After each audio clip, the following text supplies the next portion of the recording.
খাওয়া দাওয়ার পর শেষ পাতে চাটনি হলো একটি স্পেশাল পদ। আজ আমি আপনাদের সাথে আমার কুকিং ওয়ার্ল্ড চ্যানেলে এক নতুন স্বাদের চাটনির রেসিপি শেয়ার করছি। এই চাটনিটি বানাতে কী লাগছে আসুন দেখে নেওয়া যাক।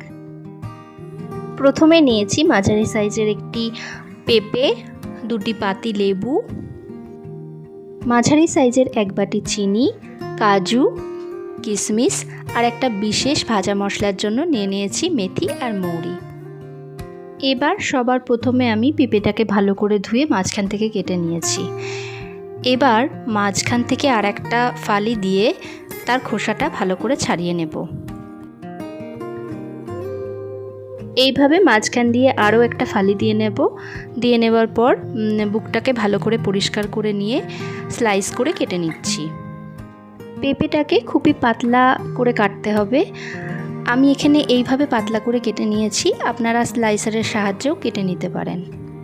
এরপর ভাজা মশলা বানানোর জন্য কড়াই গরম করে মৌরি আর মেথিটা দিয়ে দিলাম। হালকা নাড়াচাড়া করে নিয়ে এটার একটা ডাস্ট বানিয়ে নেব।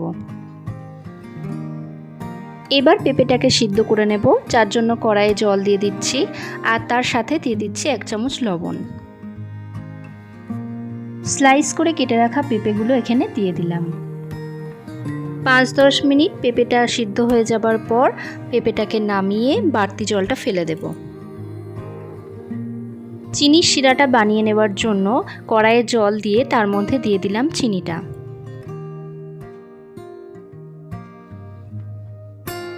চিনির জলটা ফুটে উঠলে এর মধ্যে কাজু কিশমিশ দিয়ে আগে থেকে সিদ্ধ করে রাখা পেঁপেটা এবার দিয়ে দিচ্ছি।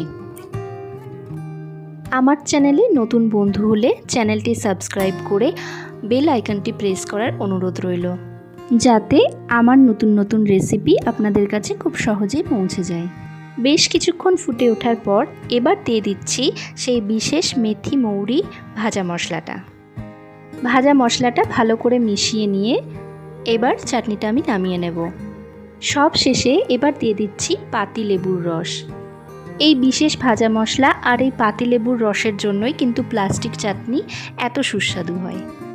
এইভাবে প্লাস্টিক চাটনিটা কিন্তু বাড়িতে একবার অবশ্যই ট্রাই করবেন আর আমার কমেন্টে জানাবেন কেমন হলো। ব্যাস তৈরি হয়ে গেল আমার আজকের রেসিপি পেঁপের প্লাস্টিক চাটনি। আজকের রেসিপিটি যদি আপনাদের ভালো লেগে থাকে তাহলে অবশ্যই লাইক এবং শেয়ার করবেন। ধন্যবাদ।